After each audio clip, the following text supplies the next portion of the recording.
Öncelikle tekrardan selamünaleyküm Esra Hocam. Aleykümselam. Hoş geldiniz. Bu hafta sanırım son dersimiz olacak. Evet, inşallah. Hı hı. Çok alışmıştık Beytül Makdis'e Peygamber Efendimizin gözünden bakmaya çalışmaya. Bence çok istifadeli bir seriydi. Bu dersin de öyle olacağına inanıyorum. Merakla dersimizi bekliyorum hocam.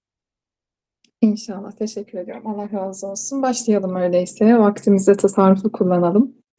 Euzubillahimineşşeytanirracim. Bismillahirrahmanirrahim. Elhamdülillahi Rabbil alemin. Ve salatu ve selamu ala Resulina Muhammedin ve ala alihi ve sahbihi ecma'in. Hamd, alemleri yaratıp donatan, bizleri yokluktan varlık alemine çıkaran ve Beytül Makdis davasıyla bizleri dertlendiren Allah'adır. Salatü selam Efendimiz Aleyhisselatü Vesselam Efendimizin üzerinedir. Şimdi geçen hafta biz en son Mute Savaşı'nda kaldık. Mute Savaşı'ndan bize düşen hisselerde kalmıştık. Allah nasip ederse bu akşam Tebük ve Üsame ordusunu tefekkür etmeye gayret edeceğiz. Belki dinleyicilerimizin aklına takılmış olabilir. Mute'den sonra başka olan olaylar da var. Mekke fethediliyor, Taif fethediliyor. Bu kısımları niye konuşmuyoruz? Takdir edersiniz ki dersin en başında Maruf Ömer Hoca'nın kitabına uygun bir şekilde Beytül Makdis adımlarını takip ettiğimizi ifade etmiştik. Burada hocanın güttüğü asıl gaye şu: Efendimiz Aleyhisselatü Vesselam'ın hayatında Beytül Makdis fethine yönelik olan adımları hoca kitabına almış. Burada Tebük'te devam etmesinin sebeplerinden bir tanesi de bu olmuş oluyor doğal olarak. Yani Medine'nin güneyi, Mekke ve civarı güvenlik altına alındıktan sonra Efendimiz Aleyhisselatü Vesselam tekrar Beytül Makdis istikametine, yani kuzeybatı istikametine yönelmiş oluyor. O yüzden biz bu hafta Tebük seferini ve onun bize kattıklarını işlemeye gayret edeceğiz. Buradan kendimize çıkaracağımız epey hisse olacak. Hiç vakit kaybetmeden hemen başlayalım inşallah. Tebük, şurada haritada da görüyorsunuzdur diye ümit ediyorum. Medine, Suriye ticaret yolu üzerinde, Medine'ye yaklaşık 700 kilometre uzaklıkta bir yer. Tebük gazvesi esnasında büyük güçlükler ve sıkıntılarla karşılaşıldığım için Kur'an'da e, bu gazvenin olduğu zaman için Saatül Usra, yani güçlük zamanı tabiri geçiyor ve orduya da, Tebük ordusuna da Ceyşül Usra, gazveye de Gazvetül Usra deniyor, zor olmasından ötürü. Suriye'den Medine'ye gelen Nebati tüccarların Heraklius'un Medine'ye saldırmak için hazırlık yaptığını ve Hristiyan Arap kabilelerin Bizanslara katıldığını, öncü birliklerinin Arap çölü sınırındaki Belka'ya ulaştığını haber vermesi üzerine Hazreti Peygamber Tebük gazvesine hazırlanmaya başlıyor. Bu sırada hava sıcak ve kıtlık var. Öte yandan hurmalar da olgunlaşmak üzere. Dolayısıyla savaşa gitmenin büyük fedakarlık gerektirdiği bir günler aslında bunlar.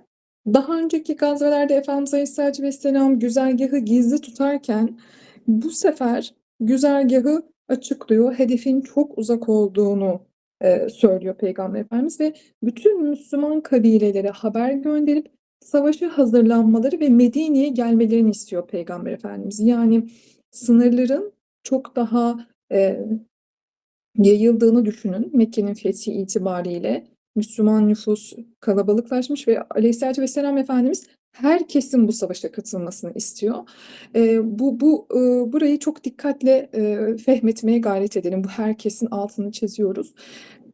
Ve şunun da altını tekrar çiziyoruz ki burası Beytül Makdis istikameti. Bunu unutmayalım. Yani şu an biz bu gazveye daha önceki siyer bilgilerimize ilave Beytül Makdis gözlüğüyle baktığımız için bu istikametin Beytül Makdis rotasında olduğunu unutmamamız gerekiyor. Yani Efendimiz Aleyhisselatü Vesselam bu rotayı temizlemek için, adeta bu rotayı güvenlik altına almak için bu gazveye çıkıyor. Bu ön kabulle bu birazdan vereceğimiz bilgileri hazmetmeye çalışalım inşallah. Herkesin bu sefere katılmasını istiyor Aleyhisselatü Vesselam Efendimiz. Sefer talimatının verilmesinden itibaren de münafıklar savaş hazırlıklarını engellemek amacıyla harekete geçiyorlar. Bakın hiç şaşmaz. Münafıklar böyle bir savaşın olmasını engellemek için harekete geçiyorlar. Çeşitli bahaneler uydurarak bozgunculuk yapıyorlar. Havanın sıcaklığını öne sürüp savaşa gitmek isteyenleri caydırmaya uğraşıyorlar. Kendileri tembellik yaptıkları gibi, kendileri zaten içlerinde iman etmedikleri gibi aynı zamanda böyle bir seferden samimi müminleri de alıkoymak için her türlü propagandayı yapıyorlar. Şimdi hemen burada bir parantez açalım. Mekke'nin fethinden sonra daha da çöken münafıkların bunu da şey yapayım bir yandan. Mekke'nin fethinden sonra daha da çöküşe geçen münafıkların belki de tek umudu kalmıştı. O da süper güç olarak gördükleri Bizanslılar. Yani müşriklere hep sırtlarını yaslamaya çalışıyorlardı. Yani bir şekilde bu işte Muhammed'in buradaki Medine'deki gücü bir şekilde bitecek, müşrikler, işte Mekkeliler gelecek, burayı alacak düşüncesi içindelerdi. Fakat Mekke'nin fethiyle böyle bir umutları da ellerinden alınınca bu sefer gözlerini tırnak içine söylüyorum süper güç olarak gördükleri Bizans'a dikiyorlar adeta. Ve Aleyhisselatü Vesselam Efendimizin Bizans'a saldırmasını aslında kabullenemiyorlar yani. Bize de süper güç olarak dayatılan, tanıtılanların biz kağıttan olduklarını aslında son olaylarda gördük. Yıllarca bize onlar süper güç, onlarla baş edemezsiniz, sizi sürekli izlerler, sürekli bilirler, her hallerinizden haberdardır, öyle büyüktürler, öyle güçlüdürler ki diye bize böyle filmleriyle, kitaplarıyla her türlü açıktan veya gizliden propagandalarını yaptılar ve bize kendilerini süper güç olarak tanıttılar. Ta ki yeryüzünde onların süper güç oluşunu tırnak içine söylüyoruz, takmayan bir topluluk vardı. Onlar da Gazze'li kardeşlerimiz. Onlar Aksa için kendilerini feda eden yeryüzü üzerinde bir avuç insandı. Allah onların şehadetlerini mübarek eylesin. Onların verdikleri bu kutlu davayı Allah bize de sürdürmeyi ve zafere ulaşmayı nasip eylesin. Aslında bize bir masal dayattılar ve biz de bunlarla uyuttular. Biz Gazze'lilerle beraber aslında bu masallarla uyutulan bir neslin şahlanışını gördük. Peki bundan kim rahatsız oldu?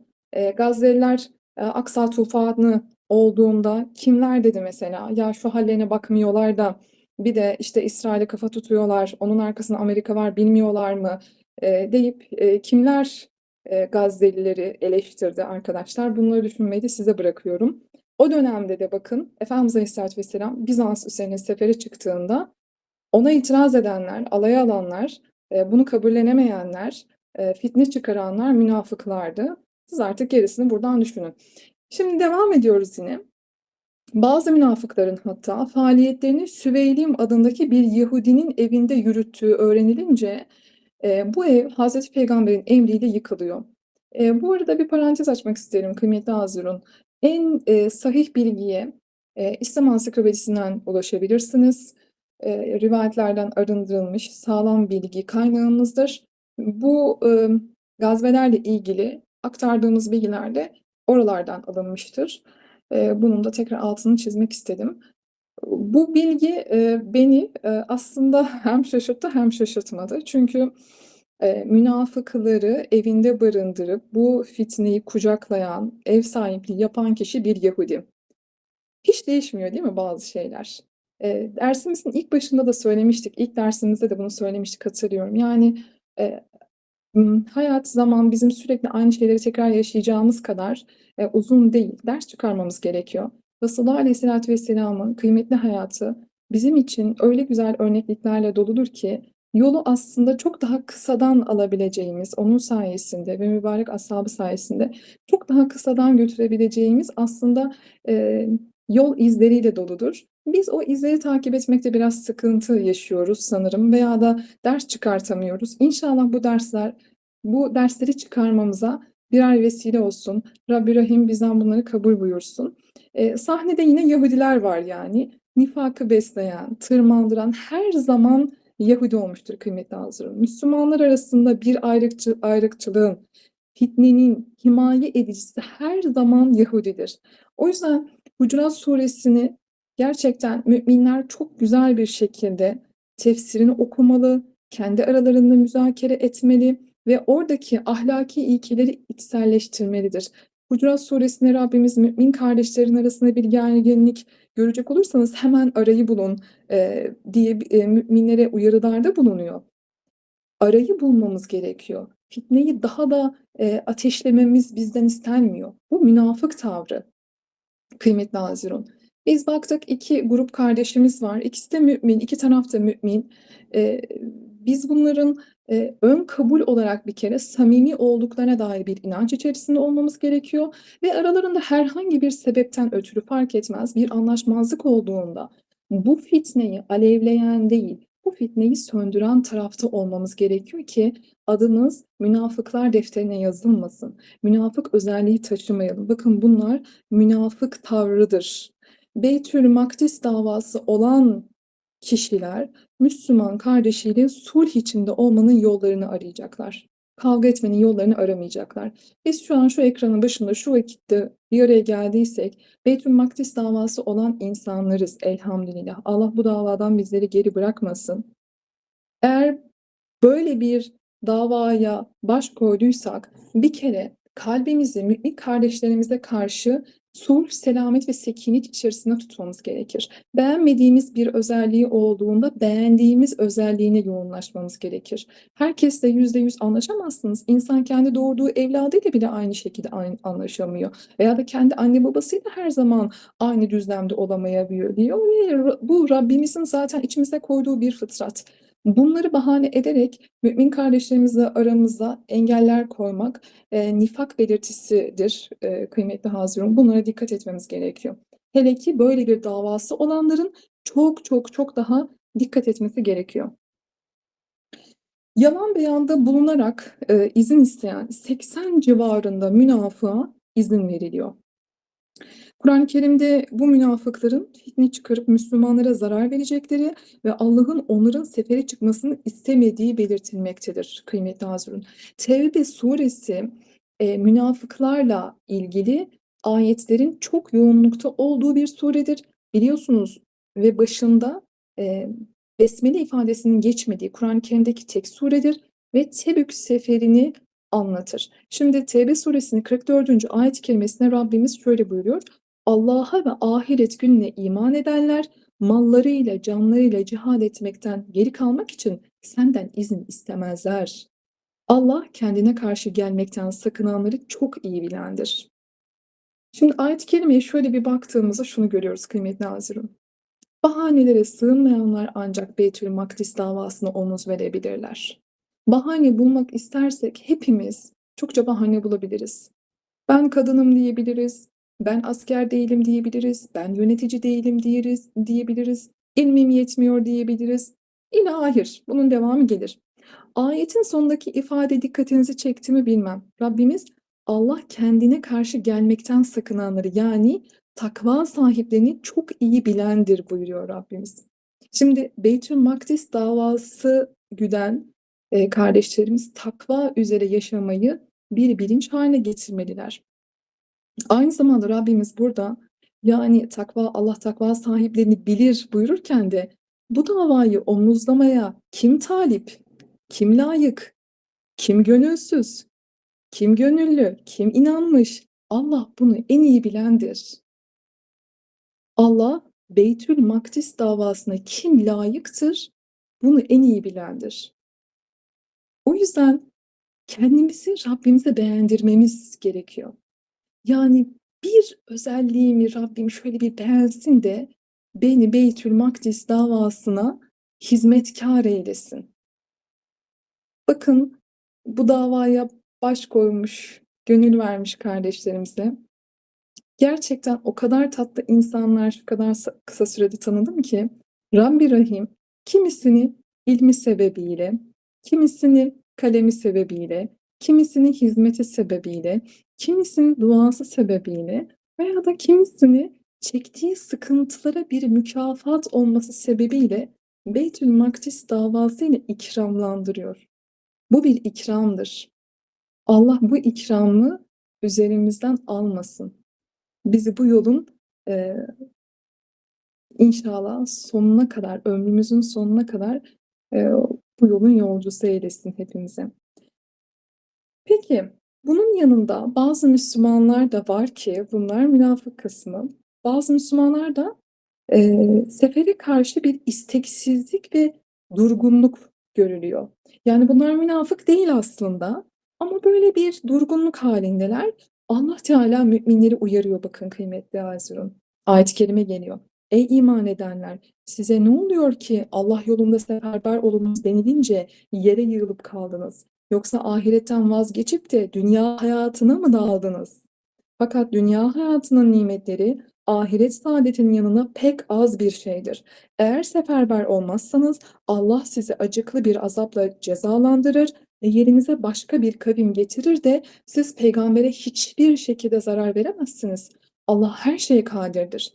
Eğer siz peygambere yardım etmezseniz Allah ona yardım eder. Tevbe suresinin 38. ve 40. ayet-i kerimeleri kıymetli hazırın. Bakar mısınız? Siz peygambere yardım etmezseniz Allah ona yardım eder buyuruyor Rabbimiz. Siz bu Beytülmakdis davasına yardım etmezseniz kendiniz bilirsiniz.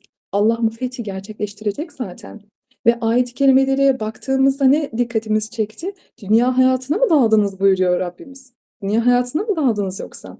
Yani Tebü'yü tekrar hatırlayalım. Bu rotanın Beytülmakdis rotası olduğunun bilinciyle bu ayetlere baktığımızda ciddi bir uyarıyla karşılaşıyoruz. Beytülmakdis davasına münafık zaten katılamaz. Katılsa yaptığı iş fitne olur. Peki ya Müslüman? Münafık değil, tamam. Ama nedir yani bu yılgınlık, aksiyonsuzluk, dünyaya dalıp Beytülmakdis davasını hiç gündemine dahi almamak? Ayetin sonunda da işaret edildiği gibi Allah'ın sana ihtiyacı yok. Yani bu fetih olacak. Sen asıl sonu belli olan bu davada kendine yer kapmazsan, safları doldurmaz hazırlığını yapmazsan sen ziyan edersin. Sen kaybedeceksin. Çünkü bu fetih açık olacak.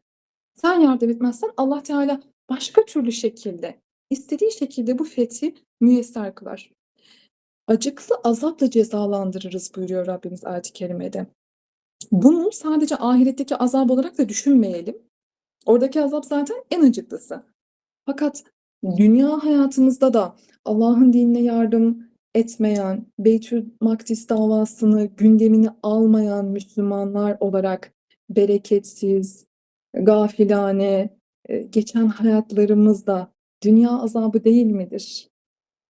Bu bereketsiz hayatlarımız bir dünya azabı değil midir? Dert edindiğimiz şeylere bir bakar mısınız? Bir Gazze'li kardeşlerimizin dert edindikleri şeylere bakalım. Bir kendi dert edindiklerimiz şeylere bakalım. Olumsuz örnekleri çok yaymak istemiyorum. Bunları düşünmeyi size bırakıyorum. Önce de kendime soruyorum bu soruları. Bakın Beytülmakdis davasını üzerine alan insan kendi hayatındaki sorunlarını küçültmeye başlar. Artık onlar bir müddet sonra kendi gözüne pek ehemmiyetsiz gelir. Çünkü çok daha büyük bir derdi var. İşte çok daha büyük bir derdi omuzlamayan insan kendi hayatındaki minicik dertlerini büyütür ve o fani olan dünyanın içindeki fani dertlerinin içinde boğulur gider. Fakat baki olan bir davanın derdiyle dertlenen kimse ise baki davanın derdiyle baki olan alemde yaşayacaktır Allah'ın izniyle. Biz kendimize bunu dava edindiğimizde hayatın nefsimiz adına kolaylaştığını göreceğiz kıymetli hazır inşallah. Evet, yine bu ayetlerde neyi görüyoruz? Dünya ve ahiret kıyaslaması yaptırıyor Rabbimiz bu ayet-i kerimelerde. Yani sen kariyerine zeval gelecek, istediğin konfora ulaşamayacaksın diye şimdi bu davaya sırtını dönersen çok pişman olacaksın. Hem dünyada hem ahirette. Diyor ki beni bu saflarda görmesinler. beni Kudüs ismiyle, Mescid-i Aksa ismiyle görmesinler. Pasaportumda şu girişin damgası olmasın. Sonra sıkıntı yaşamayayım herhangi bir işe alımda. İlâ ahir. Bunları düşünmeye yine size bırakıyorum. Devam edelim yine. Bu ayetteki uyarı üzerine ashab sefer hazırlıklarını hızlandırıyor. Asker sayısının çokluğu dolayısıyla binek vesaire ihtiyaçlarının temininde karşılaşılan zorluklar ve kıtlık yüzünden Resul-i Ekrem ashabtan yardım istiyor. Efendimiz Aleyhisselatü Vesselam bu süreçte sık sık Mescid-i Nebevi'de infak duyurusu yapıyor kıymetli azirim. Bu çok bildiğimiz bir sahnedir İslam tarihinde ve siyerde sürekli anlatılır. Hazreti Ebubekir'in geçilemeyeceğini gördüğümüz sahnelerden bir tanesidir. Hazreti Ömer diyor ki, hiç olmadığım kadar zenginleşmiştim ve diyor malımın yarısını getirdim ve dedim ki bu sefer o kadar çok şey getirdim ki bu sefer Ebubekir'i artık geçebilirim yani.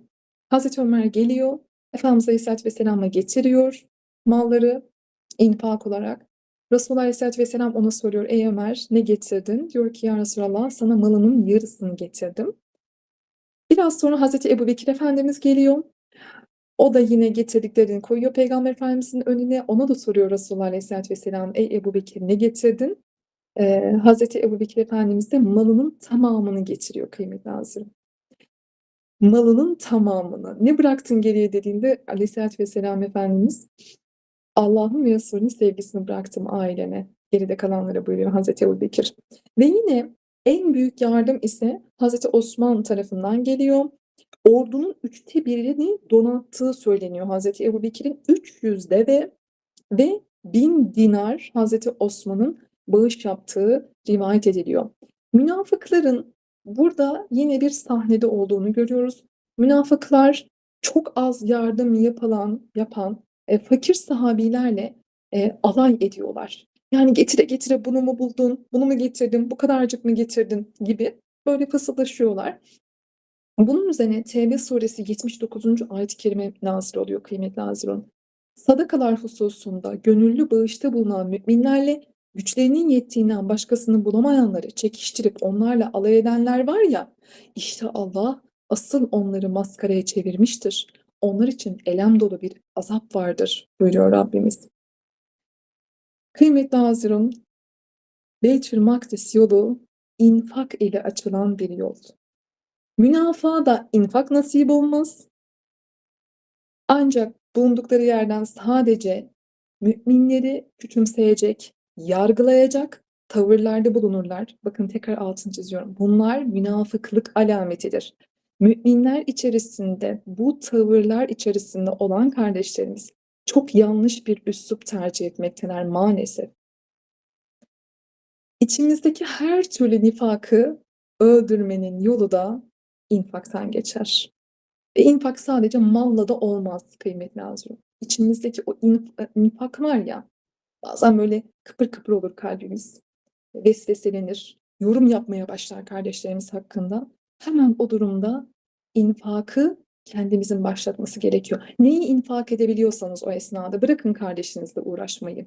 Onun verdiğiyle, vermediğiyle, yaptığıyla, yapmadığıyla uğraşmayı bırakın ve hemen kendiniz infaka yönelin. Ne dedik az önce? Sadece malla olmaz. Sahip olduğun ne varsa Allah yoluna sarf etmekle olur. Burada hatırlayın, Kur'an-ı Kerim ilk açtığımızda Fatiha'dan sonra kurtuluşa erenler zikredilirken onlar Allah'ın onlara rızık verdiklerinden infak ederler buyuruyor Rabbimiz. Yani Allah bize ne verdi rızık olarak? Beytül Makdis davası için harcadığın zaman, mal, kabiliyet hepsi infaktır. Çünkü bunlar sana Allah'ın verdiği bir rızıktır. Rızık sadece boğazımızdan geçen şey değildir. Cebimizde olan, cüzdanımızda olan şey değildir sadece. Ne varsa sende rızık olarak Allah'ın ikram ettiği, bunların hepsini Beytül Makdis davası için infak etmektir. Bunları kullandığında küçümseyen ya da gösterişle itham edenler içindeki nifakı ortaya çıkarırlar ancak. Belki bazıları senin kalemini küçümseyecek. Ne var canım diyecek, yazmakla mı oluyor? Belki birileri senin sosyal medyadaki gücünü küçümseyecek. Ne var diyecek, böyle klavye başında yazmakla, video oluşturmakla mı oluyor bu işler diyecek. Veya da bazıları senin mitinge giden ayaklarını küçümseyecek. Böyle slogan atmakla mı oluyor diyecek. Veya bazı senin kermes tezgahında duruşunu küçümseyecek. Hiç önemli değil. Neyimiz varsa rızık olarak ondan infak etmek gerekiyor. Çünkü biz biliyoruz ki bu şekilde küçümsemek münafıklık alametidir ve Allah Teala ayet-i kerimede asıl Allah onları alaya almaktadır buyuruyor. Bu nifak bahsi, özür dilerim, infak bahsi açılmışken şunu da zikretmek istiyorum. Peygamber Efendimiz üst üste o kadar çok infak çağrısında bulunuyor ki insanlar sürekli getiriyorlar, getiriyorlar, getiriyor. Ne varsa artık ellerinde ne varsa getiriyorlar. Kadınlar ziynetlerini çıkartıyorlar, veriyorlar. Ama çok fakir olanlar da var. Bunlardan bir tanesi de Ulbe bin Zeyd. Hiç verecek hiçbir şey yok. Efendimiz Aleyhisselatü Vesselam Mescid-i Nebevi'de yine duyuru yapmış ama Ulbe'nin verecek hiçbir şeyi yok. Çok fakir bir sahabi ve gece kalkıyor, ellerini açıyor. Diyor ki ya Rabbi, görüyorsun halimi. Ben senin fakir bir kulunum.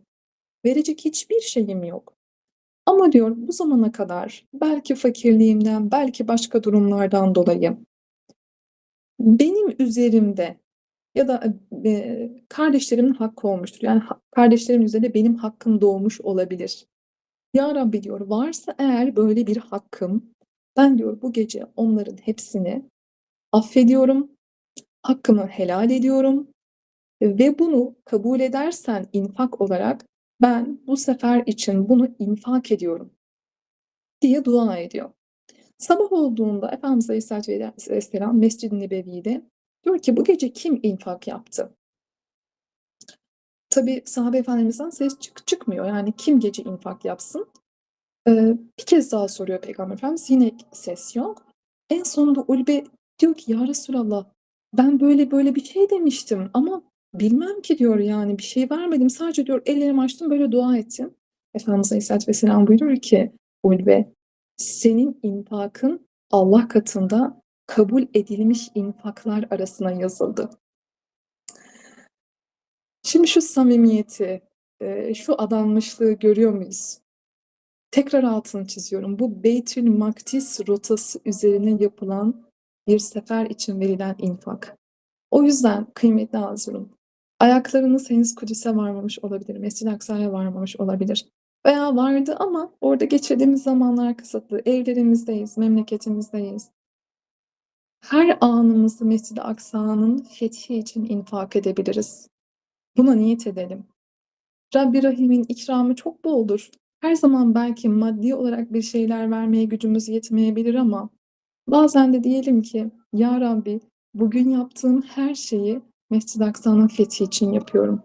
Benden bunları kabul buyur. Ve inanın o günler o kadar bereketli geçiyor ki. Veya pişirdiğiniz bir çorba veya da gittiğiniz bir hasta ziyareti. Ya Rabbi, bunu Mescid-i Aksa'nın fethine bir sadaka olması niyetiyle yapıyorum. Benden bunu kabul buyur. Allah Teala kullarının içlerini en iyi bilendir. Ulbe'nin gece vakti sessizce ve samimiyetle yaptığı duayı kabul eden Rabbi Rahim, bizim de evlerimizde ama Beytül Makdis için, Mescid-i Aksa için yüreği yanan mümin kullarının verdiği sadakaları gören, gözetleyen de yine Allah Teala'dır. Ve biiznillah biz samimi olalım. İnşallah yine kabul edecek olan O'dur. Peki yine devam edelim. Sefere katılmayı arzu ettikleri halde binek bulamayanlar da var. 7 sahabi binek bulamadığı için Efendimiz Aleyhisselatü Vesselam'a geliyorlar. Ya Resulallah, bize binek temin eder misin? Yani biz geleceğiz. Diğer malzemelerimiz var ama bineğimiz yok. Yol da uzun. Efendimiz Aleyhisselatü Vesselam diyor ki bende de binek yok. Size verecek bir bineğim yok. Ve bunlar Peygamber Efendimizin huzurundan ağlayarak ayrılıyorlar. Ağlayarak ve haklarında ayet nazil oluyor ve Bekkain diye anılıyor bu 7 kişi. Bekkain, ağlayanlar manasında. Sonra 3 sahabi tarafından binekleri sağlanıyor ve bunlar gazveye katılıyorlar. Tebük seferi gerçekten Beytül Makdis davasına gönül vermiş olan, hepimizin tekrar tekrar okuması gereken, tekrar tekrar tedrisatına girmesi gereken bir mektep. Allah Teala buradan alacağımız hisselerimizi artırsın. Yani kıymetli Hazirun, bu dava samimi olmayanı bünyesini kabul etmeyeceği gibi türlü imkansızlıklar sebebiyle geride kalanlara da ilahi ikramlarla yolların açıldığı bir davadır. Aynı bu Bekkain'de olduğu gibi. Nice, nice gözü yaşlı kardeşlerimiz var gidemeyen veya nice gözü yaşlı kardeşlerimiz var geride kalan. Ama Allah Teala merhametiyle kimseyi ağlar bir halde bırakmaz bu yolda. Bu davada kimseyi ağlar bir halde bırakmayacaktır. Ben iman ediyorum ki biz fethi dünya gözüyle göremesek dahi Rabbi Rahim son nefesimizde yine Mescid-i Aksa'yı gösterecek bize inşallah. Ve yine ruhlarımızı o fetih günü orada toplayacak. Yeter ki biz o gayretle, o samimiyetle çalışalım. Dünya hayatımızı ona uygun bir şekilde geçirmeye gayret edelim. Bu yol samimi olanı kabul ediyor. Samimi olmayanı da böyle suyun üstündeki çer çöp gibi bir kenara atıyor. Allah muhafaza etsin. Öyle olmaktan Rabbim muhafaza etsin. Tekrar devam edelim yine. Hazreti Ali'yi yerine vekil bırakıp Medine'den ayrılıyor Efendimiz Aleyhisselatü Vesselam. Ee, Hazreti Peygamber ilk karargahını Seniyetül Veda'da kuruyor. Burada toplanan askerin mevcudu 30.000'i geçiyor. Yani binek olarak 10.000 at, 12.000 de deve var. Adamlarıyla birlikte oraya gelen ve Zübab Tepesi civarında ayrı bir ordugaha yerleşen münafıkların reisi Abdullah bin Übey, Muhammed Rumlarla savaşmayı oyuncak sanıyor. Ben onun ve arkadaşlarının iplerle bağlandığını görür gibiyim diyerek 70-80 taraftarıyla Medine'ye dönüyor. Şimdi bakın, niye takip ettin, niye döndün? Baktığımızda diyorsunuz ki ya madem dönecektin, niye çıktın? Hayır, ama bir amacı var. Yılgınlık uyandırmak. Bir amacı var, kaos yaratmak. Münafığın amacı her zaman bu şekilde devam eder. Müminlerin arasına nifak sokmak, yıldırmak, gözünü korkutmak. Ne diyor Abdullah bin Übey? Yani sanki oyuncak sanıyor. Ben onların iplere bağlandığını görür gibiyim. Bakın, müminlerin kalplerine korku vermeye çalışıyor. Korku vermek. Kıymetli Hazirun, mümin kardeşine korku pompalamaz. Ümit verir, gayret verir, fetih için teşvik verir ama korku vermez. Yapamazsın, edemezsin, olmaz, bizden olmaz demez asla. Bu maalesef bizim aramızda böyle bir hastalık gibi, ur gibi yayılıyor ama bunun münafıklık alameti olduğunu bilmemiz gerekiyor kıymetli Hazirun. Bununla birlikte pek çok sayıda münafık ganimet beklentisiyle sefere katılıyor. Birkaç sahabe geçerli mazeretleri olmadığı halde orduya katılmıyor ve bunların üçü hariç diğerleri orduya sonradan yetişiyor. O üç sahabeyi biliyorsunuz, onların durumunu inşallah birazdan son kısımda üzerine tefekkür edeceğiz. Müslümanları güçsüz, düşmanını ise haddinden fazla büyük göstermek, ümitsizlik aşılamak, müminleri işlerinde yarı yolda bırakmak, kıymetli Hazirun, münafıklık alametidir. Ve Beytül Makdis davası her şeyden önce müminlerle bir ve beraber olmayı da gerektirir. Nitekim bu birliğe bir şekilde nefsine yenilmeyip katılmayanlar ciddi bir cezalanmaya tabi tutulmuşlardır. Bir ve beraber olmayı gerektirdiğinin tekrar altını çiziyorum ki Resulullah Aleyhisselatü Vesselam herkese haber gönderip bu fethe katılmalarını, bu sefere katılmalarını istemişti.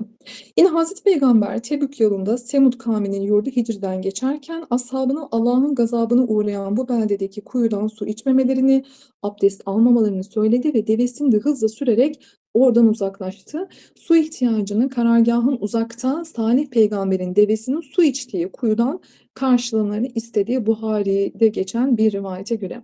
Hicr yöresinde konakladıkları gece şiddetli bir fırtına çıkacağını, herkesin devesini sıkı bir şekilde bağlamasını, hiç kimsenin yanında arkadaşı olmadan karargah dışına çıkmamasını emrediyor Peygamber Efendimiz. Emre uymayan iki kişiden biri boğulma tehlikesi geçiriyor. Diğeri de çok uzaklara sürükleniyor. Bakın bu da çok ilginç bir olay. Burada yine hemen bir gözlüğümüzü alalım, parantezimizi açalım. Beytül Makdis yolundaki en önemli dikkat edilmesi gereken hususlardan biri de helak olunan kavimlere benzememek, ilahi rahmeti perdeleyecek işlerden sakınmaktır. Neler ilahi rahmeti perdeler? Allah'a şirk koşmak, Resulüne ittibada sıkıntı. Bakın, Efendimiz Aleyhisselatü Vesselam çıkmayın onların diyor karargahın dışına. Çıkan 2 kişi bakın, bir tanesi boğulma tehlikesi geçiriyor, bir tanesi de savruluyor yani. O kadar şiddetli bir rüzgar çıkıyor. Demek ki Beytül Makdis davası içerisinde olan kişilerde Resulüne ittibada sıkıntı olmaması gerekiyor ve edebe muayir davranışlar. Allah'a ve Resulüne karşı edebe muayir davranışlar Beytül Makdis davası içerisinde olan kimselere yakışmaz. Anne babaya asi olmak gibi ilahi rahmeti perdeleyecek işlerden uzak durmamız gerekiyor. Medine ile Şam arasında Vadil Kura mevkiinde olduğu söyleniyor Hicr ashabının.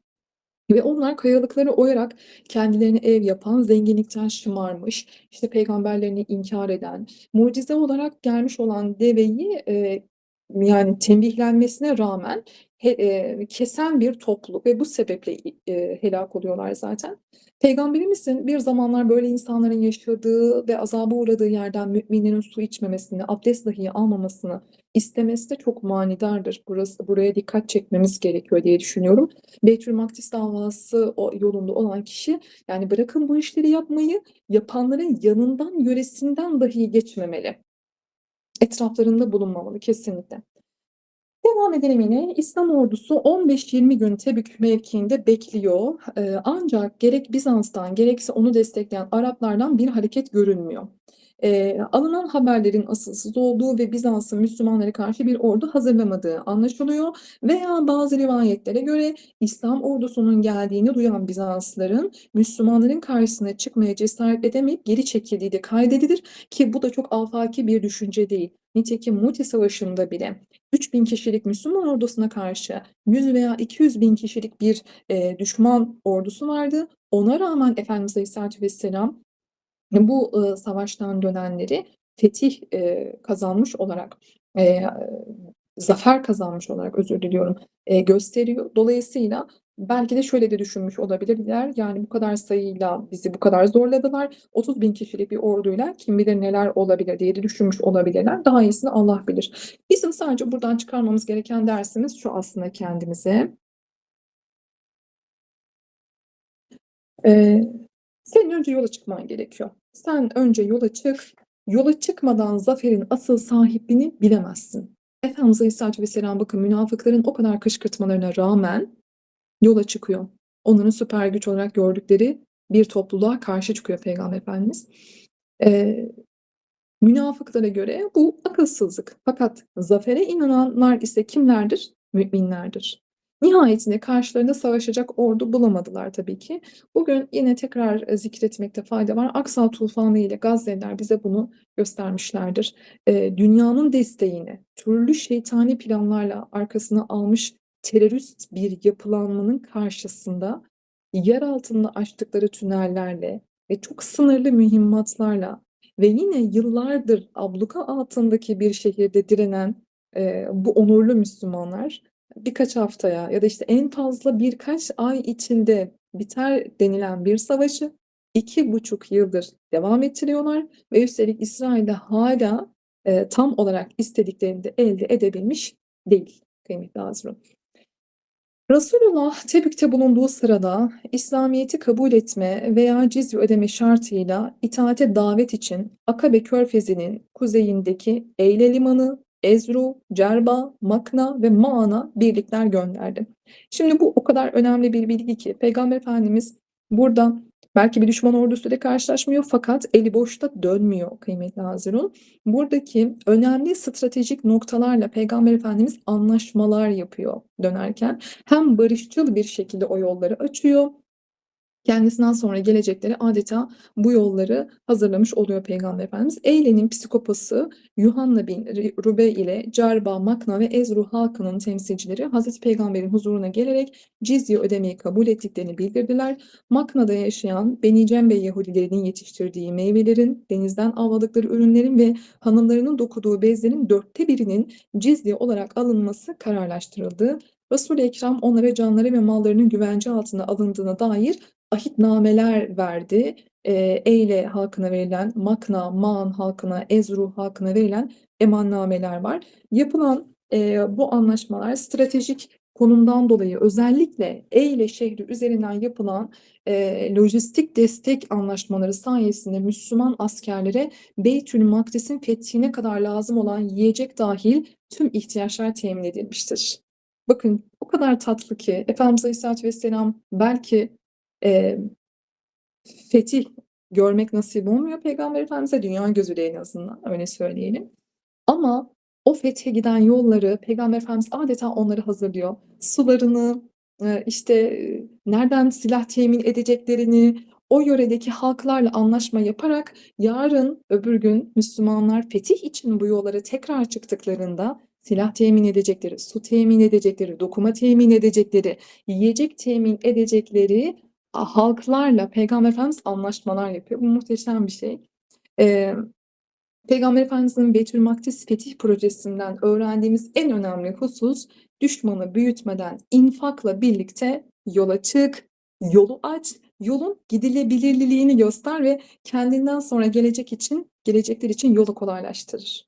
Çıkılan hiçbir seferden de eli boş dönülmez. Bakın Bizanslarla karşılaşmamış olabilirler ama o kadar kıymetli anlaşmalar yapılıyor ki bu çok önemli. Çıkılan hiçbir seferden eli boş dönülmez. Bunu özellikle Beytülmakdis yolcusu olan kardeşlerimiz için söylüyorum. Mescid-i Aksa'ya yolu düşmüş, yolu varmış veya yollarının varması için dua eden, yalvaran kardeşlerimiz için diyorum. Hiçbir seferden eli boş dönülmez. Ya sen bir yol açarsın veya yolu da kolaylaştırırsın.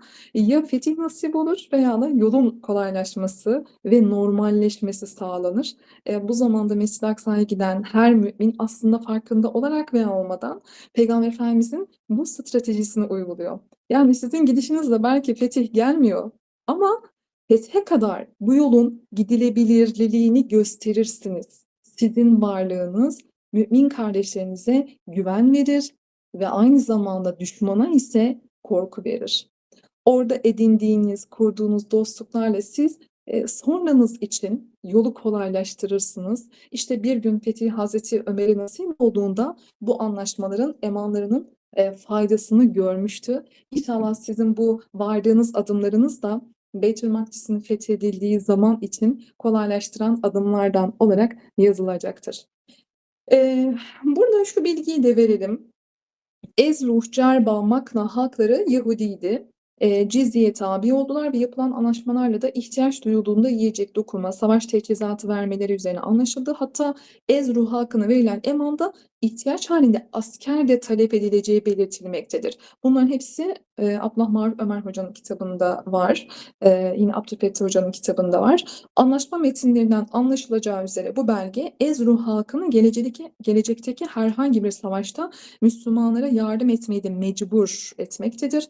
Ezruh o bölgedeki savaşlarda Müslümanlar için bir ikmal üssü olarak kabul edilmiştir. Biladüşşam Medine'den çok uzakta olduğu için herhangi bir savaşta bir güvenlik noktası sağlanmadıkça büyük bir orduyu çölde güven içinde tutmak neredeyse imkansız olduğundan durum oldukça hassastır. Yani Efendimiz Aleyhisselatü Vesselam'ın şu muhteşem ayarlamasını, muhteşem stratejik hamlelerini görüyoruz değil mi kıymetli azizim? Yine Hazreti Peygamber Tebük'te Şam üzerine yürünüp yürünmemesi konusunda istişare yapınca daha ileri gitmenin faydasız olduğu kanaatine varıyor ve ordusuna dönüş emri veriyor. Sefer esnasında herhangi bir çatışma yaşanmamasına rağmen son derece güç şartları altında 30.000 kişilik bir ordunun çıkması ve Bizans'a gidilerek meydan okunması dolayısıyla Tebük gazvesi askeri ve siyasi açıdan büyük bir zaferdir kıymetli Azirun. Zira bu gazve Müslümanların kendi sınırlarını koruma konusunda kararlılıklarını ve bunun yanı sıra Bizans'a ve Arap Yarımadası dışındaki komşu devletlere karşı da Medine'nin askeri ve siyasi gücünü ortaya koyan bir sefer olmuştur. Tebük seferi esnasında bir de şöyle bir ayrıntı var. Konaklama yerlerinde 15 açık mescit yani namazgah yapılıyor ve bu gelenek daha sonra da devam ediyor ve ordunun konakladığı yerler namazgâh oluyor. Bu da çok tatlı bir ayrıntı. Yani sen öyle bir sefere çık ki her adımın düşmana korku verdiği gibi aynı zamanda ibadet bilincin de diri olsun ki ardından herkes o izleri takip etsin. Geçen haftalarda da söylemiştik. Bu yol ibadetsiz ve zikirsiz olmaz kıymetli Hazirun. Tebük dönüşü Peygamber Efendimiz'e suikast hazırlığına girişiyor münafıklar. Yani baktılar ki çeviremediler yollarından. Huzeyfe bin Yaman'ı Peygamber Efendimiz onların üzerine gönderiyor. Bunlar kaçıp askerlerin arasına saklanıyorlar. Peygamber Efendimiz 12 münafığın ismini Huzeyfe'ye bildiriyor. Biliyorsunuz Hazreti Ömer'in Huzeyfe bin Yaman'a böyle gidip ben onların içlerinde miyim diye sorduğuna dair rivayetler vardır. Tevbe suresi 74. ayette de bu suikaste bir işaret var. Dırar Mescidi inşa ediliyor bu arada. O bizim için önemli. Yine Tebük seferiyle bağlantılı olarak. Münafıklar kendilerine ayrı bir mescit yapıyorlar. Peygamber Efendimiz'in mescidi varken ve ayet-i kerime ile beraber o Dırar Mescidi'nin yıkılması emrediliyor. Yani münafık Allah ve Resulünden ayrışır. Yaptıkları mescit bile olsa kabullenilmez. Müslümanlar bu durumda uyanık olmalılar. Kimin peşinden gittiklerine dikkat etmeliler. Sünnet-i seniyyeyi tam ittiba etmeliyiz kıymetli Hazirun. Mutlaka sahih adımları takip etmeliyiz. Yine burada bir ikta var Tebük seferiyle bağlantılı olarak. Bu da çok önemli ve mucizevi bir olay aslında. Tebük savaşından sonra Filistin topraklarına doğmuş olan Temim Eddari'nin aralarında bulunduğu 10 kişilik bir heyet Medine'ye geliyor. Ve şöyle diyor Peygamber Efendimiz'e, Allah oraların fethini nasip ederse şimdi Rumların elinde bulunan yerleri bize bağışlar mısınız? Şimdi bu soru çok manidar. Yani biz bu savaşı Bizanslılarla olan bir savaş olarak biliyoruz. Rotasının Beytülmakdis olduğunu oradaki Müslümanlar farkında aslında kıymetli Hazirun.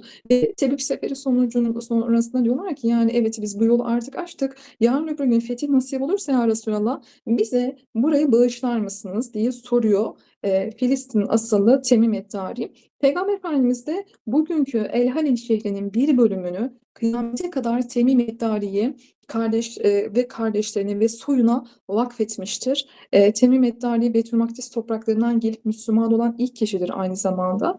Bu vakfedilen topraklar Resulullah'ın tüm çabasını Beytülmakdis'in fethine önderlik edecek ve bu toprakları Bizans işgalinden kurtaracak stratejik bir planın ilk siyasi ve jeopolitik bir haritanın da temellerini oluşturmak için harcadığında bir göstergesidir diyor Abdullah Maruf Ömer Hocam. Aynı zamanda bu ikta Beytülmakdis'in fethi hakkında bir peygamberlik mucizesine de işaret etmektedir. Yani düşünün ki henüz o topraklar bizim elimizde değil ama Peygamber Efendimiz orayı elinde olmayan bir toprağı Temim Eddari'ye bağışlıyor. Yani Hazreti Peygamber üzerinde yetkisi olmayan bir toprağı asla vermeyeceğine göre bu şu anlama da geliyor aslında. Bu bir peygamberlik vaadidir. Beytülmakdis bölgesinin gelecekte İslam otoritesinin altında olacağına bir işarettir. Nebevi bir mucizedir. Ayrıca bu iktidarın Hazreti Peygamber'in bu topraklardaki siyasi otoritesini yansıtmakta da önemli bir gerçekliği vardır. Temim Eddari Vakfiyesi. Peki, nereye geliyoruz? Artık bu savaşa katılmayan 3 sahabe efendimizin durumuna geliyoruz kıymetli Hazirun. Kim bunlar? Kâb bin Malik, Mürare bin Rebi, Hilal bin Ümeyye. Bunlar münafık değiller fakat sefere çıkma konusunda gevşeklik gösteriyorlar. Dönüşte Kâb bin Malik diyor ki ya Resulallah sözün iyisini söylemeyi bilirim ama seni kandıramam. Biliyorsunuz Kâb bin Malik bir şair aynı zamanda. Yani istediği aslında istese sözün en güzelini söyler. Ama diyor sana Allah bunları haber verir ben de azaba uğrarım. Ve diğer sahabe efendilerimiz de diyorlar ki ya Resulallah bir mazeretimiz yoktu. Mazeret bildirenlerin çoğu zaten neydi? Münafıktı. Resulullah Aleyhisselatü Vesselam onları dinliyor ve geçiyor. Ama bu 3 sahabe efendimiz samimiler yani herhangi bir mazeretleri yok. Tamamen gevşeklik göstermişler, katılmamışlar. Haklarında ayet-i kerime nazil oluyor. Kendilerine 50 gün boyunca boykot uygulanıyor. 40 günü tamamen Müslümanlardan ayrılmış, 10 günü de eşlerinden dahi ayrılmış bir şekilde toplam 50 günlük bir boykot var bu 3 sahabe efendilerimize. Peygamber Efendimiz savaşta Kâb'ı soruyor. Bu da çok bence kıymetli bir ayrıntı. Bunu da anlatmak istiyorum. Peygamber Efendimiz savaşta Kâb bin Malik'i soruyor. Ve oradaki bazıları diyorlar ki işte kibri yüzünden gelmedi ya da işte hurmalığı onu alıkoydu gibi. Orada Muaz bin Cebel onu susturuyor. Onun iyiliğine şahit ediyor. O söylediğiniz gibi biridir, değildir. Bu olması gereken Müslüman karakteridir. Mümin kardeşini germek için değil, aklamak için bahaneler bulmalıyız. Yani o tövbe eder, affolunur ama sen helallik almazsan vay haline maalesef. Buradan da almamız gereken bir ders var. Ve aynı zamanda Kâb bin Malik başka bir imtihana da tabi tutuluyor bu süre içerisinde. Müslümanlar üzerine boykot uygularken yani hiç kimse selam vermiyor, alışveriş yapmıyor. Mescitte onlarla kimse muhatap olmuyor. Bu esnada Gassan Meliki ona bir mektup gönderiyor. Diyor ki sana diyor arkadaşların haksızlık yapmışlar. Ben seni diyor memleketime davet ediyorum. Sen gel burada ben sana çok güzel görevler vereceğim. Tabii Kâb bin Malik bunu kabul etmiyor. Bakın bu insanın aslında nefsiyle verdiği en büyük mücadelelerden bir tanesi olabilir herhalde. Belki bir noktada şunu söyleyebilir insan. Der ki ya tamam canım işte samimiyetle geldim, ifade ettim. Yani yalan söylemedim nihayetinde. Ya niye ki bu kadar uzatılıyor? Belki insan bir gün yaşar, 2 gün yaşar o pişmanlığı ama 40 gün boyunca insanın günahına mazeret bulmadan kalması ve buna 10 gün daha eklenmesi daha da şiddetli bir şekilde hiç kolay bir şey değil. Bu sonuna kadar sağlam bir müminin ancak dayanabileceği bir şey. Onların tevbelerinde bile bize çok büyük dersler vardı. Allah onlardan razı olsun. Üstelik bir de katlanıyor Kâb bin Malik'in durumu. Kendisine çok cazip bir dünya teklifi gelmiş olmasına rağmen elinin tersiyle itiyor. 118, SB 118. ayet-i kerime ile de affolundukları müjdeleniyor. Savaştan geri kalan 3 kişinin de tevbelerini kabul etti. Yeryüzü bütün genişliğine rağmen onlara dar gelmiş, vicdanları da kendilerini sıktıkça sıkmış. Böylece Allah'ın azabına yine ona sığınmaktan başka çare olmadığını anlamışlardı. Sonra dönsünler diye onların tevbelerini de kabul etti. Şüphesiz Allah tevbeyi çok kabul eden ve çok merhametli olandır buyuruyor Rabbimiz. Buradan da kendimize şunu almamız lazım kıymetli Hazirun. Ee, Beytülmakdis yolu infakla açılan, nifakla sınanan bir yoldur. Tebük gazvesi Peygamberimizin bizzat komuta ettiği son savaştır ve yönü de Beytülmakdis istikametidir. Zorlukla toplanan bu ordu için Peygamberimiz tekraren mescitte infak çağrısında bulunmuş ve sahabelerin büyük infaklarına sahne olmuştur. Verecek hiçbir maddi kaynağı olmayan, az önce de ifade ettiğimiz gibi üzerindeki hakları infak ederek dahi olsa bu seferberliğe katılmış ve bu seferden payını almışlardır. Beytülmakdis davasına sahip olanın kazanması gereken en büyük haslet de kesinlikle infak şuurudur. Yani Allah'ın kendisine rızık olarak verdiği her ne varsa ondan infak ederek bu yolun yolcusu olacağız inşallah. Adeta bunda yarışmalıdır yani Beytülmakdis davası içerisinde olanlar. Yani malınız, beceriniz, zamanınız, ilminiz ne varsa infakla yollar açılır. Fethi görmesen de fethe giden yollar seninle bir nebze daha kolaylaşır ve yakınlaşırsa sen de bundan pay sahibisin demektir. Bakın Tebük Seferi gerçekten çok büyük bir medresedir bizim için. Bir diğer husus da şudur ki Beytülmakdis yollarının kolaylaştırdığı böyle bir sefere çıkmak Peygamberimizin o dönemde herkese emriydi. Bu çok önemli. Yani ben açıkçası e, Mescid-i Aksa'ya giden kardeşlerimizi veya Beytülmakdis davasıyla dertlenen kardeşlerimizi görünce şey diyordum. Yani birileri dertlenir ve onlar gerçekten hani tırnak içinde söylüyorum VIP Müslüman yani böyle çok hani çok takva çok fazla her şeyin bilincine erişmiş ve elhamdülillah öyleler de zaten. Ama niyeyse böyle kendimi hep bir tarafa ayırıyordum. Hani birileri bu davayı güder, biz de arkadan böyle bakarız gibi düşünüyordum ama bilhassa son yaşadığım olaylar ve yine Mescid-i Aksa ziyaretimiz bize gösterdi ki bu tüm müminlerin davasıdır. Tebük seferinden de gördüğümüz üzere Efendimiz Aleyhisselatü Vesselam herkese emrediyor bu sefere çıkmasını. Demek ki bu sadece birilerine has bir şey değil, sadece ilahiyatçıların ya da sadece bir cemaate mahsus bir şey değil. Peygamber Efendimiz mutlaka bu sefere katılmalarını istemişti bütün sahabelerinden, ümmetinden. Yol uzun ve zorlu, mevsim şartları da zorlayıcı, işte hurmaların olgunlaştığı, bağ bahçelerine dalabilecekleri bir zaman olmasına rağmen bunu istemişti Peygamber Efendimiz. Bu sefere katılmayan veya yoldan dönenler ya münafıktılar ya da en hafif tabirle az önce ifade ettiğimiz gibi 50 günlük boykotu hak edecek bir şekilde biraz daha emirler konusunda gevşeklik gösteren mazeretsizlerdi. Yani bu dava öyle bir davadır ki geri kalıyorsan Yani ya münafıksındır ya da mümin sen de dünyaya, işte kendi konforuna düşmekten dava bilincini biraz zayıf bırakmışsın demektir. Sahabe efendilerimiz olduğu için işin ucundan çok böyle keskin ifadeler kullanmak istemiyorum. Allah muhafaza etsin. Ama böyle yani ya münafıksındır bu davaya gönül vermiyorsan veya da çok fazla dünyaya dalmışsındır. Çok fazla kendi konforuna düşmüşsündür ve dava bilincin zayıflamıştır. Allah muhafaza etsin. Müminlere düşen ise bu üç sahabe efendimiz gibi tevbe etmek. Hayatlarımızın bir bölümü bu davadan bigane geçmiş olabilir. Bundan yana yakıla pişman olup af dilemek ve şimdi bundan sonrası için elimizden geleni bu dava için yapmak gerekir. Şimdi 1 saati doldurduk ama ben hemen Üsame'nin ordusunu anlatıp biraz çok az daha vaktinizi alacağım. Haklarınızı helal edin şimdiden. Tebük seferi nihayete eriyor bu şekilde. Peygamber Efendimiz dönüyor.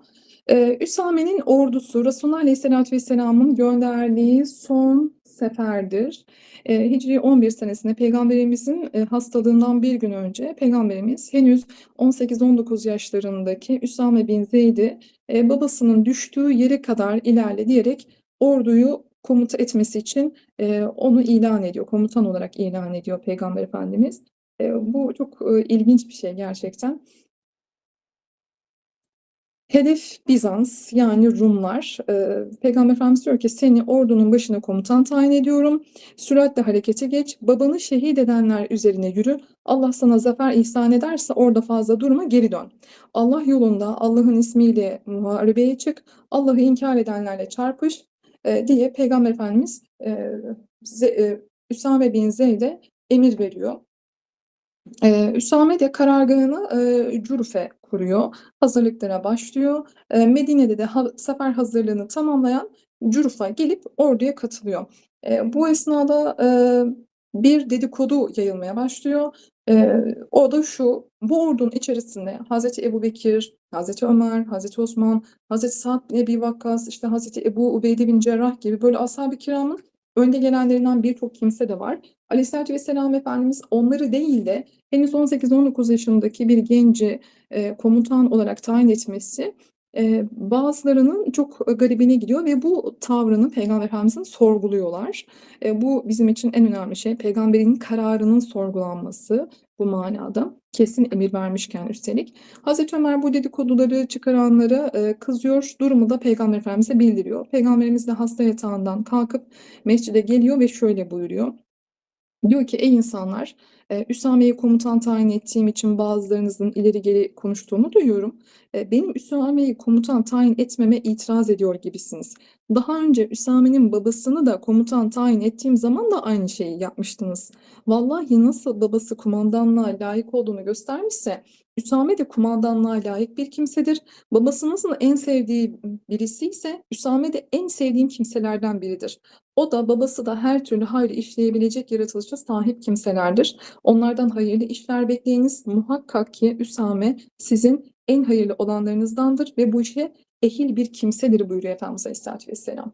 Şimdi bu bilgiler bizim için çok önemli. Üsame bin Zeyd Peygamber Efendimiz Medine'ye hicret ettiğinde henüz 8 yaşlarında bir çocukmuş ve Bedir Savaşı'na zaten katılamıyor. Hende'ye de özür diliyorum Uhud'a da çok katılmak istiyor. Peygamber Efendimiz onu almıyor savaşa. Hendek Savaşı'na da böyle parmak uçları üzerine yükselerek katılmaya çalışan birisi. Yani Aleyhisselatü Vesselam Efendimiz ondaki potansiyelin daha çocukluktan itibaren farkında. Böylesine cengaver birisi Üsame bin Zeyd. Efendimiz Aleyhisselatü Vesselam da insanların içindeki cevheri ortaya çıkarmak konusunda çok mahir. Bizim onun adımlarını takip etmeye çok ihtiyacımız var gerçekten. Sadece göstermelik bir şekilde gençleri yüreklendirmek değil bakın. Hakikaten bir orduyu teslim edebilmek, bütün risklerini göze alarak teslim edebilmek, asıl adam yetiştirmek budur yani. Gerçekten burada bizim özellikle gençlerle ilgilenen böyle büyüklerimizin alması gereken çok büyük hisseler var. Böyle ucuz, kenardan kıyılan işler vermek değildir gencin içindeki cevheri büyüten. Bütün sorumluluğu alarak, bütün riskleri göze alarak en kallavi işleri vermek ve sana güveniyorum senin içinde şu cevher var diyebilmek mesele. Müslümanlar sefere katılmadan önce birer ikişer geliyorlar Peygamber Efendimiz'e vedalaşmaya. Peygamber Efendimiz her seferinde diyor ki Üsame'yi gönderme, işini ihmal etmeyin. Bakın o sırada Peygamber Efendimiz hasta yatağında. Birkaç gün kalmış vefatına. Üsame'yi gönderme, işini ihmal etmeyin. Her seferinde bunu söylüyor Peygamber Efendimiz. Bir ara durumu ağırlaşınca Üsame annesini gönderiyor. Annesi kimdi? Ümmü Eymen, Peygamber Efendimiz'in dadası. Diyor ki yani Peygamber Efendimiz'den izin alsam, karargâhta dursak, yani biraz beklesek, hani hastalığı şu an beni korkutuyor. Bunu teklif ediyor. Fakat kabul etmiyor Peygamber Efendimiz ve diyor ki tekrar Üsame'yi gönderme, işini ihmal etmeyin, onu gönderiniz buyuruyor Peygamber Efendimiz. Ve Üsame yine böyle işte ordusunu toparlayıp karargâhtan ayrılacağı zaman hemen kısa bir süre sonra zaten Peygamber Efendimiz vefat ediyor ve Üsame tekrar orduyla beraber dönüyor. Hazreti Ebubekir'in de ilk icraatı bu orduyu göndermek oluyor. Hazreti Ebubekir'e itirazlar hemen gelmeye başlıyor. Nasıl Peygamber Efendimiz'e itiraz edildiyse. Hazreti Ömer de diyor ki bu şehirde hayvanların beni yiyeceklerini bilsem bile Peygamber Efendimizin buyurduğu gibi Üsame bin Zeyd'in ordusunu gönderirdim ki Peygamber şöyle buyurdu, Üsame ordusunu gönderin. Şimdi burada alacağımız hisseye odaklanmadan önce hemen şuraya da bakmamız gerekiyor. Abdullah Maruf Ömer Hoca'nın Üsame'nin ordusuyla alakalı Peygamber Efendimizin güttüğü stratejiye dair 3 adımlık maddelik bir özeti var. Çok güzel gerçekten. Diyor ki Hazreti Peygamber'in ordu için Üsame'ye ilettiği eşsiz talimatları bu askeri harekata dair 3 kavram altını 3 başlık altında bunları inceleyebiliriz diyor. Birincisi güzergah üzerinde mevcut kabileler ile daha önce yapılan anlaşmaların inceleyerek fethi için son kontrollerini yapması için Üsame'yi göndermiştir. Peygamber Efendimiz diyor bakın çok önemli. Hatırlayın az önce de ifade etmiştik. Bazı kabilelerle anlaşma yapılmıştı. Eyle, Makna, Maan gibi işte silahtır, sudur, yiyecek temini gibidir. Bunları şöyle bir incelemesi, kontrol altına alması. Hatırlayın daha önceki derslerimizden de demiştik ki Peygamber Efendimiz Yahudilerin üzerinden hiçbir zaman dikkatini çevirmemiştir. İkincisi ise güzergah boyunca gerekli istikrar ve sükuneti temin ederek önceki düzenlemeleri kontrol etmek ve korumaktır diyor hoca. Üçüncü olarak da Beytül Makdis'in fethine giden yolda gerekli son hamleleri yapmak üzere Üsame'nin ordusu yola çıkarılmıştır. Ez cümle kıymetli Hazirun, Beytül Makdis davası Peygamber Efendimizin son nefesinde dahi işaret ettiği bir rotadır ve bize ondan mirastır. Biz bu davaya baş vermiş, başını koymuş, hayatını bunun üzerine vakfetmiş olan insanlar bunun şuurunda olması gerekiyor. Bu peygamber mirası olan bir davadır ve aynı zamanda bu dava gençler üzerinden ve yine gençleri yetiştirecek akiller üzerinden yükselecektir. Allah bize bu gençlerden olmayı veya da bu gençleri yetiştiren akillerden olmayı nasip etsin. Çünkü bu dava tek başınıza yürütebileceğiniz bir dava değil. Mescid-i Aksa'ya gitmekle çözebileceğiniz bir dava değil. Yetiştirmeniz gerekiyor. Dava erlerini yetiştirmeniz gerekiyor. Siz bir hisse aldınız. Siz bunu öyle yayın ki bu aldığınız bir hisseyi 1000'e katlayacak insanlar yetişmiş olsun arkanızdan ve bu bir bayrak yarışı olarak devam etsin. Nasıl ki Peygamber Efendimiz dünyadayken fetih olmasa da son nefesine kadar o rota için çalışmıştır. Üsame ordusu Peygamber Efendimizin son nefesine kadar Beytül Makdis rotası için çalıştığının ispatıdır. Bize düşen de budur. Yani bu davayı öyle bir sahiplenmeliyiz ki son nefesimize kadar bize eşlik etmeli ve böyle ardımıza baktığımızda da en güzel miraslarımızdan biri olmalıdır.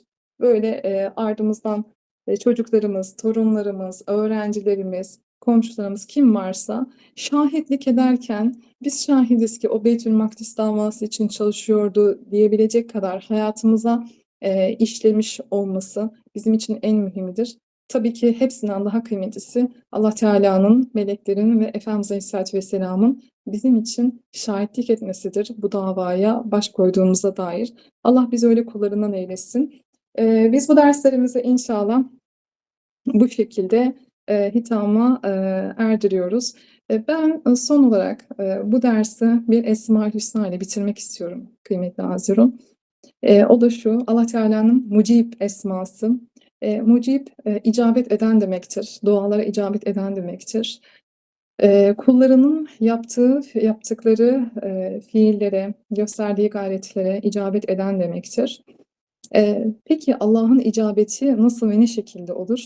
Ekrem Demirli Hoca'nın bu konuyla alakalı Mucib ismi şerifiyle ilgili çok güzel bir açıklaması var. Ben onu paylaşmak istiyorum sizinle. İnşallah şifa olsun hepimize. Diyor ki hocamız, duanın kabul edilme şekilleri vardır ve kul bunları dikkate almadığı için kabul edilmiş duasından habersiz kalabilir. Yani Beytül Makdis'in fethi için dua eden kardeşlerim, yana yakıla dua eden, Mescid-i Aksa'nın özgürlüğü için dua eden kardeşlerim, bu sözler hepimiz için inşallah. Özellikle dua dille, halle veya istidatla olabilir. Bakın, tekrar ediyorum. Dille, halle veya istidatla dua şekilleri vardır. Ve duaların en güçlüsü bu üçünün birleştiği duadır. Yani hem dille, hem halle, hem de istidatla birleşmiş bir dua. Fakat diyor hocamız, yaygın olan dille yapılan duadır. Yani insanlar en yaygın bunu yaparlar. Onun akabinde hal gelmez veya istidat gelmez. Bu tarz dualar kabul şartlarına göre daha zayıf olarak kabul edilir. İkinci dua ise halle yapılan dualardır. Bu dualar kabule daha yakın sayılır. En güçlü dua ise insanın istidadıyla olan duadır.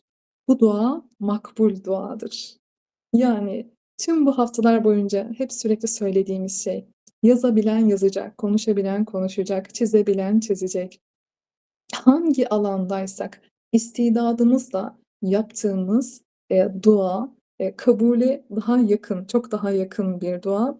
Allah diyor hocamız her çağrıya icabet eder. Ancak duaları bazen kabul eder, bazen etmez. Ettiği duaları ise 3 türde kabul eder. Birincisi diyor bazen talep edileni verir fakat ondan daha iyi veya daha çok olarak verebilir. Yani sizin hayal ettiğinizden çok daha güzelini Rabbi Rahim ihsan edebilir. Bazen talep edilen yerine ondan daha hayırlı bir şey verebilir. Siz başka bir şey istersiniz ama Allah size öyle bir şey verir ki sonra dersiniz ki iyi ki onu vermemiş de bunu vermiş. Daha hayırlısını verdiğini görürsünüz. Bazen de diyor hocamız talep edilen şeyi vermek yerine bir belayı ondan def edebilir. Bu durumda dua belanın def edilmesinin sebebi olabilir. Bazen de ahirete erteler. Her halükarda Allah verir ve kul ne verdiğini bilmediği için bunu idrak edemeyebilir. Allah bize bunu idrak edebilmeyi nasip eylesin. Bir an bile bu davada gösterdiğimiz fiil, hal ve istidatla yaptığımız bütün dualarımızın kabul olduğundan zerre miktar şüpheye düşmeden bu davanın birer neferi olmayı Allah bizlere nasip eylesin. Kendimize burada sormamız gereken sorular elbette ki var yine. Ben Aksa'yı dualarımı alıyorum ama hangi grupta benim dualarım? Sadece dille mi dua ediyorum? Değil mi? Şu kadar seriye gördük, gazveler gördük, emanlar gördük, iktalar gördük. Bunlar gibi hal ile olan bir dua mı? Veya Mus'ab gibi, işte Hazreti Safiye gibi, değil mi? Veya Hazreti Ebubekir Efendimiz gibi, Hamza gibi, Ömer gibi istidadımızla biz bu yolda birer nefer mi olduk? Dualarımızı böyle mi yaptık? Bunun muhasebesini inşallah yapmaya gayret edelim. Siyer-i Nebi bizim için gerçekten başlı başına Efendimiz Aleyhisselatü Vesselam'ın kıymetli hayatı zaten başlı başına bizim için en büyük rızıktır. Bizler de elimizden geldiğince bu 5. haftamız Resulullah Aleyhisselatü Vesselam'ın kıymetli hayatından bize düşenler nedir Beytül Makdis davası için dedik ve böyle bir sorunun peşine düşmeye gayret ettik. Sizler de Allah razı olsun imkan verdiniz dijital ribat olarak. Rabbim hizmetlerinizi kabul eylesin. Allah sizleri Beytül Makdis davasından ömrünüzün sonuna kadar ayırmasın. Zürriyetinizi de aynı şekilde bu davaya nefer olarak kılsın. Yine şu an yolda olan ve çok daha farklı bir rotadan, Hz. Musa'nın yolundan Kudüs'e ulaşmaya çalışan Dijital Ribat ekibinden de kardeşlerimiz var. Allah onların yollarını açık eylesin. Öyle bir zamanda gidiyorlar ki Mescid-i Aksa'ya gerçekten bütün ümmetin yükünü üzerlerine almış bir şekilde gidecekler. Bugün gördüğümüz görüntüler gerçekten bizim böyle yüreğimizi çok fazla dağlayan görüntülerdi. Bu kardeşlerimiz bu kadar milyar Müslümanın sorumluluğunu üzerine alarak yola çıktılar. Allah onlardan razı olsun. Zürriyetlerinin de bu yolda hizmetkar eylesin. Cennetinde Efendimiz Aleyhisselatü Vesselam'ın firdevsinde, huzurunda onları cem eylesin. Bu kardeşlerimize dua edelim inşallah. Yarın muhtemelen onları belki zor bir gün bekliyor olabilir. Ama bu dava öyle bir dava ki çektiğiniz her türlü sıkıntı iki dünyada bereketiniz olarak size dönecektir inşallah. Peki ben çok teşekkür ediyorum. Haklarınızı helal ediniz. Estağfurullah hocam, siz hakkınızı helal edin. Helal Yani olsun. her bir kelimesinin üzerine böyle uzun uzun tefekkür ettiğim bir ders serisi oldu. Kendi adıma konuşayım. Yani çok nasıl desem kıymetli bir dersti benim açımdan. Tam da siyer penceresinden Beytül Makdis'e bakmayı planladığım bir dönemde tevafuk da oldu. Elhamdülillah. Allah sizden razı olsun. Allah ilminize de ömrünüze de Beytül Makdis bereketi versin. Bir de çok kısa bir hayal kurdum ders esnasında. Bu Evet. izleyicilerimizle ve sizinle birlikte Mescid-i Aksa'nın bahçesinde bir ilim halkası kurup bu dersimizin devamını orada yapmak inşallah nasip olur. Böyle bir dua da ettim. İnşallah Amin. kabul olur. Amin. Allah razı Çok olsun teşekkür tekrardan. ediyorum. Tevafuk Şevacığım, bu benim hayalim aynı zamanda. Senin ağzından böyle dua olarak dökülmüş olması bana gerçekten Rabbimin bir ikramı oldu şu an. Çok sırlı bir belde. Allah o sırrı ve bereketine nail olmayı nasip etsin. Gerçekten çok kıymetli bir hayal. İnşallah bir gün nasip olur. Bize de o Amin. topraklarda tekrar Peygamber Efendimiz'i yad etmek. E, Çok teşekkür ediyorum imkan Teşekkür verdiğiniz ederiz. için. Estağfurullah hocam. Diğer derslerimizde önümüzdeki zamanlarda da yine tekrar başka derslerde de görüşmek dileğiyle hocam. İnşallah Allah'a görüşmek emanet üzere. olun. Sağ olun. Sizler de Allah'a emanet olun. Hayırlı akşamlar.